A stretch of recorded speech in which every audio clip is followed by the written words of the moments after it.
Yaşamaq yanmaqdır, yanasan gərək. Həyatın mənası yalnız ondadır.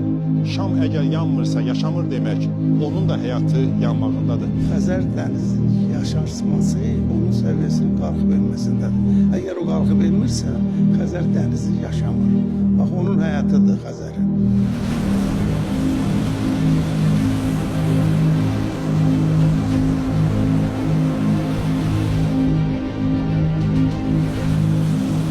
Son illər Xəzər dənizi sahildən elə hey uzaqlaşır. O qədər uzaqlaşıb ki, artıq sahildəki tikililər, obyektlər və dəniz arasında böyük bir məsafə, ərazi var.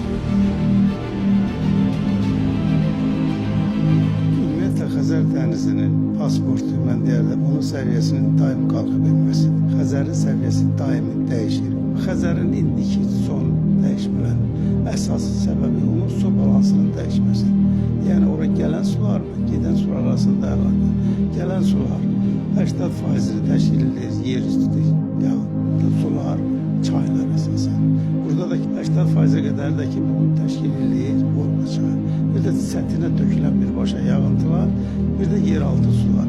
Amma sətdən gedən məxaric hissəsi yalnız buxarlanma hesabına da 95%, 5% də təxminən Qarabağaz körfəzinədir.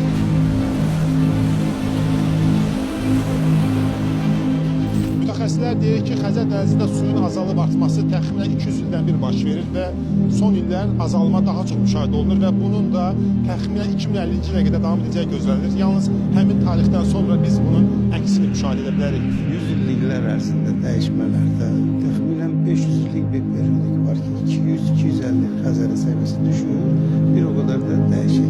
Son 200 ildə Xəzərin səviyyəsi bizim bu ərazidə 1805-ci ildə müşahidə olunur. Bax, o gündən bugünə qədər Xəzərin səviyyəsi enir. Bugünə qədər Xəzərin səviyyəsində 3 dəfə kəskin dəyişmə müşahidə olunur. 1830-dan 1977-yə qədər Xəzərin səviyyəsi 3,2 metr aşağı düşür. 1978-dən 1995-ə qədər Xəzərin səviyyəsi 2,5 metr qalxıb.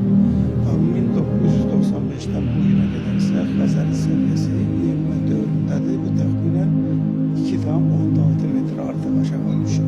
Ümumiyyətlə, dənizin geri çəkilməsi bütün fəaliyyətdə, bütün sahələrdə olduğu kimi bizim sahələrdə də müəyyən qədər iş fəaliyyətimizi çətinləşdirir. Dəniz əvvəl buradaydı, bizim durduğumuzun 15 metrliyində idi. İndi 150-200 metrə yaxın aralanıb. Dəniz uzaqlaşdıqca bizim restoranımızın, dənizin arasındakı məsafə itir. İstərsiniz müştəriyə də bu həmən effekti vermədiyi görə, dəniz qırağı olmadığına görə bir balaca işimiz çətinləşir. Xəzər dənizi sahilində hər hansı bir obyekt və yaxud da ev tikənlərə məsləhət görülür ki, dənizdə suyun səviyyəsinin artıb azalması nəzərə alsınlar. Çünki sahildə tikilən obyekt və yaxud da hər hansı bir ev, villa bir gün su altında qala bilər. Xəzərin səviyyəsi müəyyən müddətdən sonra qalxacaq.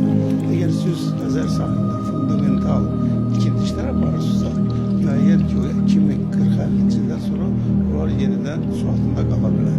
Ona görə də onu nəzərə almaq lazımdır ki, Xəzərin bax, məkanı var. Bu Xəzərin təbiətin ayırdığı məkandır. Bax, bura girmək olmaz.